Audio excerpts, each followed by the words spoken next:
Hi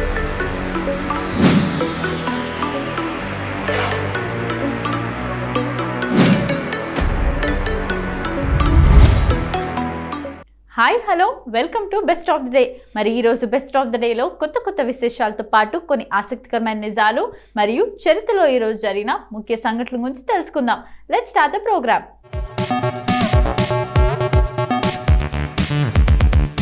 ప్రసవ వేదన పడేది అమ్మే అయినా ఆ తర్వాత ఆమెతో పాటు పుట్టిన పాపాయి సంరక్షణ బాధ్యత పడేది బామ్మలపైనే. బిడ్డ ఆలనా పాలన ఎలా చూడాలో ఆ తల్లికి దగ్గరుండి నేర్పిస్తారు. ఇక అమ్మ ఉద్యోగిని అయితే ఆ తర్వాత చిన్నారి పెంపకం బాధ్యత తీసుకునే అమ్మమ్మ, నాన్నమ్మ, తాతలు ఎందరో. మరి ఆ సేవకు మనం ఏమిస్తున్నాం? స్వీడన్ ప్రభుత్వం ఇదే ఆలోచించింది. దీని గురించి ఏకంగా ఓ చట్టమే తీసుకొచ్చింది. ఉద్యోగినులకు ప్రసూతి సెలవులు ఉంటాయి. బిడ్డతో అనుబంధం పెరగాలని తండ్రులకి సంస్థలు పితృత్వ సెలవులు ఇస్తున్నాయి. స్వీడన్లో అయితే ఇది ఏకంగా 480 రోజులు లేదా దాదాపు 16 నెలలు. వీటిలో వారి జీతం ఆధారంగా 390 రోజులకు భత్యము ఇస్తారు. ఇక మిగిలిన 90 రోజులకు 180 క్రోనాలు చొప్పున చెల్లిస్తారు.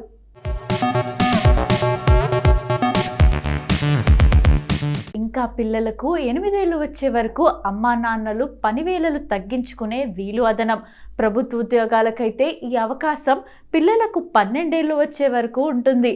అయితే ఈ ప్రయాణంలో బామ్మ, తాతల బాధ్యతని గుర్తించింది స్వీడన్ ప్రభుత్వం. అందుకే వారికి సెలవులు భత్యాన్ని అందించాలని ప్రభుత్వం ఓ ప్రతిపాదనను తీసుకొచ్చింది. అయితే ఇవి బిడ్డ తల్లిదండ్రుల నుంచి బదిలీ అవుతాయి. ఈ ప్రతిపాదనకు అక్కడి పార్లమెంట్ కూడా ఆమోద ముద్ర వేసింది. దీని ప్రకారం జంట అయితే 45, సింగిల్ పేరెంట్ అయితే 90 రోజులను చిన్నారి అమ్మమ్మ, నాన్నమ్మ, తాతలకు బదిలీ చేయొచ్చు. అయితే పాపాయి పుట్టిన ఏడాదిలోపు కనీసం 3 నెలలు సంరక్షణ బాధ్యతలు తీసుకున్న బామ్మ, తాతలకే వర్తిస్తాయి. అసలు కంటే వడ్డీ ముద్దంటూ మరీ మురిపంగా మనువలను పెంచుకునే బామ్మ, తాతలకు ఇలా గుర్తించడం అభినందనీయమే కదా. తాతలు, అమ్మమ్మలు, నాన్నమ్మలకు పిల్లలకు ఉండే బాండింగ్ గురించి ప్రత్యేకంగా చెప్పాల్సిన అవసరం లేదు. వారి మధ్య ఉండే అనుబంధం ముచ్చట గొలుపుతుంది. మనవళ్ళు, మనవరాలను వారు చూసుకునే విధానం ముచ్చటేస్తుంది. వారు అల్లరి చేస్తే చాలా ఆనందపడతారు. వారితో కబుర్లు చెప్తారు. వారు చెప్పేది మొత్తం వింటారు. వారికి చిన్న గాయమైనా వారికి తగిలినంత బాధపడిపోతుంటారు.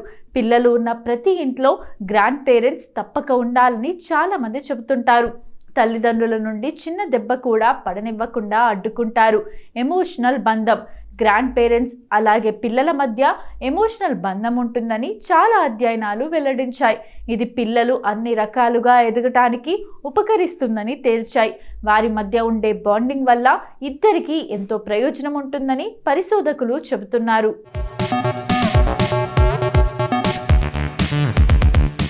చిన్న పిల్లలతో కబుర్లు చెప్పుకుంటూ ఆడుకునే వృద్ధుల్లో వృద్ధాప్యం వల్ల వచ్చే కొన్ని సమస్యలు ఆలస్యంగా కనిపిస్తాయట. పిల్లలు కొత్త విషయాలను నేర్చుకునేందుకు వృద్ధులు ఎంతో సాయం చేస్తారట. అలాగే మనవళ్లకు వృద్ధులు మానసిక మద్దతు అందించడానికి తాతలు, నాన్నమ్మలు సహాయం చేస్తారని అధ్యయనాలు చెబుతున్నాయి. వారు పెరిగి పెద్దయ్యే వరకు వారికి అవసరమైన సాంగత్యాన్ని అందిస్తారు. పిల్లలకు తాతలు, నాన్నమ్మలు ఎందుకు అంత అవసరమో ఇప్పుడు తెలుసుకుందాం. సురక్షితంగా ఉన్నామన్న భావన కలిగిస్తారు. కష్ట సమయాల్లో తాతలు, నాన్నమ్మలు అదనపు మద్దతునిస్తారు. దీనివల్ల పిల్లల జీవితం గణనీయంగా ప్రభావితమవుతుంది. రీసెర్చ్ గేట్ జర్నల్ ప్రకారం యుక్త వయసులో గ్రాండ్ పేరెంట్స్, మనవళ్ళ మధ్య సన్నిహిత సంబంధాలు ఉండటం వల్ల చాలా ప్రయోజనాలు ఉన్నట్లు తేలింది.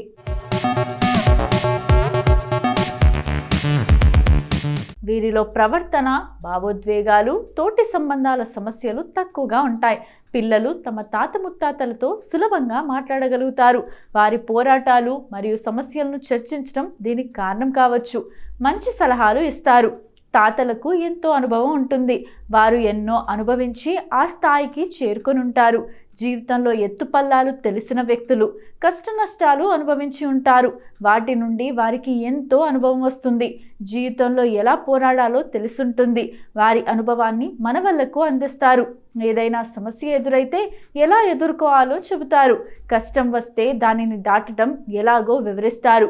తల్లిదండ్రులు తమ పిల్లలకు సలహాలు అవసరమైనప్పుడు వారికి సహాయం చేయటానికి ఎల్లప్పుడూ సిద్ధంగా ఉంటారు.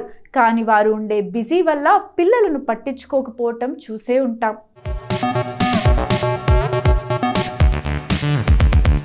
అలాంటి సందర్భాల్లో నాన్నమ్మలు తాతలు సాయం చేస్తారు. తమ అనుభవాన్ని రంగరించి వారికి సలహాలు ఇస్తారు. పిల్లల సంరక్షణలో సహాయం చేస్తారు.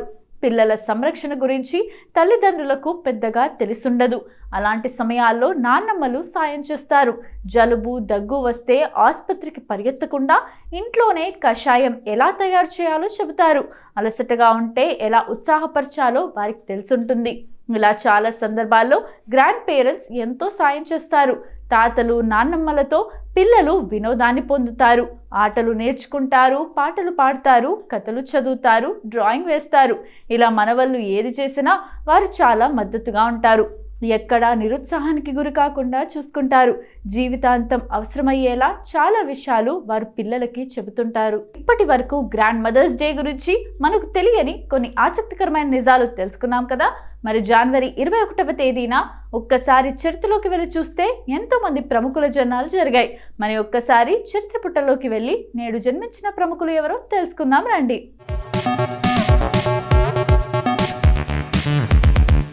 బాలీవుడ్ హీరో సుశాంత్ సింగ్ రాజ్పుత్ పుట్టినరోజు జనవరి 21. ఎలాంటి బ్యాక్గ్రౌండ్ సపోర్ట్ లేకుండా బుల్లితెరపైకి నటుడిగా అరంగేట్రం చేసి హీరోగా ఎంతో మంది అభిమానులను సంపాదించుకున్నాడు. పవిత్ర రిష్తా సీరియల్ ద్వారా ఫ్యామిలీ ఆడియన్స్కు దగ్గరయ్యాడు సుశాంత్. ఆ తర్వాత 2013లో కాయ్ పోచే సినిమా హీరోగా సినీ ప్రయాణం స్టార్ట్ చేశాడు. మొదటి సినిమాతోనే తన నటనతో ప్రశంసలు అందుకున్నాడు. ఆ తర్వాత శుద్ధ దేశీ రొమాన్స్, పీకే, డిటెక్టివ్ బ్యోమ్కేష్ బాక్షి చిత్రాల్లో నటించాడు. 2016లో వచ్చిన MS Dhoni the untold story Sushant కెరీర్కు టర్నింగ్ పాయింట్ అయింది. క్రికెటర్ మహేంద్ర సింగ్ ధోని జీవితం ఆధారంగా తెరకెక్కిన ఈ సినిమా 250 కోట్లకు పైగా వసూలు చేసింది. ఈ సినిమాతో ప్రపంచవ్యాప్తంగా వీరాభిమానులను సొంతం చేసుకున్నాడు. సుశాంత్ నటుడే కాదు, నిజ జీవితంలోనూ హీరోనే. హీరోగా వరుస అవకాశాలతో కెరీర్ మంచి ఫామ్లో ఉన్న సమయంలోనే 2020లో జూన్ 14న తన నివాసంలో ఆత్మహత్య చేసుకున్నాడు సుశాంత్. ఇప్పటికీ అతడి మరణంపై ఎన్నో అనుమానాలు ఉన్నాయి. సుశాంత్ ఆత్మహత్య చేసుకోలేదని, హత్య చేశారంటూ అతడి కుటుంబ సభ్యులతో పాటు సెలబ్రిటీలు, అభిమానులు వాపోయారు. ఇప్పటికీ సుశాంత్ మరణంపై ఎలాంటి స్పష్టమైన కారణాలు తెలియరాలేదు. దశాబ్దం పాటు కెరీర్లో తెరపై కొన్ని మరుపురాని పాత్రలను పోషించాడు సుశాంత్. టోవినో థామస్ భారతదేశానికి చెందిన మలయాళ సినిమా నటుడు, నిర్మాత. ఆయన 2012లో విడుదలైన ప్రభు వింటే మక్కల్ సినిమాతో సినిమా రంగంలోకి అడుగుపెట్టి ఏబిసిడి, 7వ రోజు, న్యూర్ నింటే మొయిదీన్ సినిమాలో నటనకు గాను మంచి గుర్తింపు తెచ్చుకున్నాడు. టోవినో థామస్ 1989 జనవరి 21న ఇరింజలగూడ, కేరళలో జన్మించారు. Tovino Thomas kilometres and kilometres సినిమాకు సహ నిర్మాతగా వ్యవహరించి 2021 జనవరి 21న ఆయన సొంత నిర్మాణ సంస్థ టోవినో థామస్ ప్రొడక్షన్స్ని ప్రారంభించి కాలా సినిమాను నిర్మించి అందులో ప్రతినాయకుడి పాత్రను పోషించాడు. టోవినో థామస్ 2015లో విడుదలైన ఎన్నునింటే మొయిదీన్ సినిమాలో నటనకు గాను ఉత్తమ సహాయ నటుడిగా ఫిల్మ్ఫేర్ అవార్డును, 2017లో మాయానది సినిమాలో నటనకు గాను కేరళ ఫిల్మ్ క్రిటిక్స్ అసోసియేషన్ అవార్డును, ఉత్తమ నటుడిగా ఫిల్మ్ఫేర్ క్రిటిక్స్ అవార్డును, 2022లో మిన్నాల్ మురళి, కాలా సినిమాలకు గాను ఉత్తమ నటుడిగా సైమా అవార్డును గెలుచుకున్నాడు. టోవినో థామస్ లుక్స్, స్టైల్ కోసం 2018లో కొచ్చి టైమ్స్ ప్రచురించిన కేరళకు చెందిన అత్యంత ఆదరణ కలిగిన పురుషుల్లో మొదటి స్థానంలో నిలిచాడు. ఎన్ సంతానం భారతదేశానికి చెందిన సినిమా నటుడు, నిర్మాత. మన్మథన్, సచిన్, పొల్లాదవన్ సినిమాల్లో ప్రధాన పాత్రల్లో నటించాడు. సంతానం జనవరి 21, 1980న పొజిచ్చలూరు, చెన్నై, తమిళనాడులో జన్మించారు. టెలివిజన్లో హాస్య నటుడిగా తన కెరీర్ను ప్రారంభించి అతను తమిళ చిత్రాల స్పూఫ్లలో ప్రధాన పాత్రను పోషిస్తూ స్టార్ విజయ్ యొక్క లొల్లు సభలో తన నటనతో కీర్తిని పొందాడు. తదనంతరం మన్మథన్లో సహాయక పాత్రలో నటించడానికి నటుడు సిలంబరసన్ అతనికి అవకాశం ఇచ్చాడు. సచిన్, పొల్లాదవన్ చిత్రాల్లో అతనికి పనికి మించి సమీక్షలను గెలుచుకున్నాడు. ఆపై అనేక చిత్రాల్లో నటించడానికి సంతకం చేశాడు. అతను శంకర్ నిర్మించిన అరై ఎన్ 305 ఇల్ కడవుల్లో ఒకానొక ప్రధాన పాత్రలో కనిపించాడు. ఆ కాలంలో తన మార్కెట్ పాపులారిటీతో నిలిచిపోయిన చిత్రాలను కనుగొనడంలో సహాయపడినందుకు అతని బ్రాండ్ అవమానకరమైన కామెడీతో హాస్య నటుడిగా ప్రధాన పాత్ర పోషించాడు.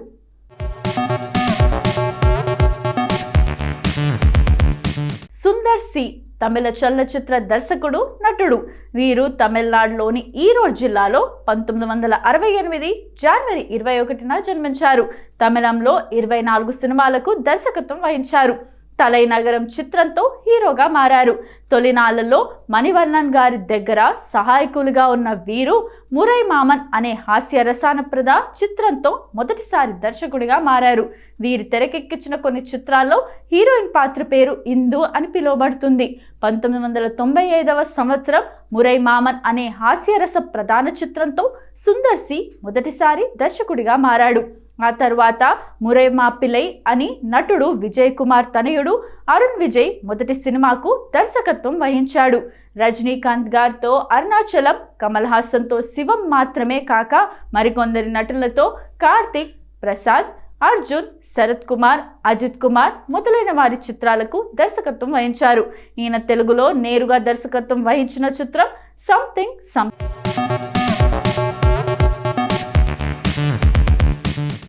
ప్రముఖ బాలీవుడ్ నటి, ప్రచారకర్త.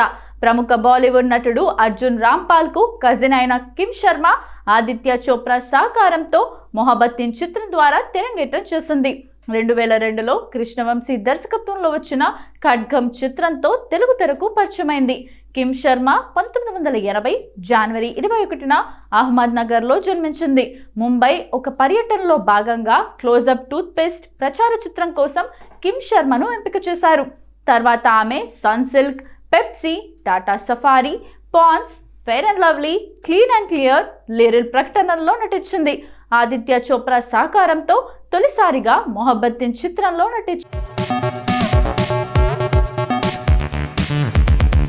ఇదండి ఇవాల్టి best of the day episode. ఈ ఎపిసోడ్ అనేది ఈ రోజుకు సంబంధించిన కొన్ని ఆసక్తికరమైన విశేషాలు తెలుసుకోవడానికి ఉపయోగపడిందని అనుకుంటూ మళ్ళీ రేపటి ఎపిసోడ్లో కలుద్దాం.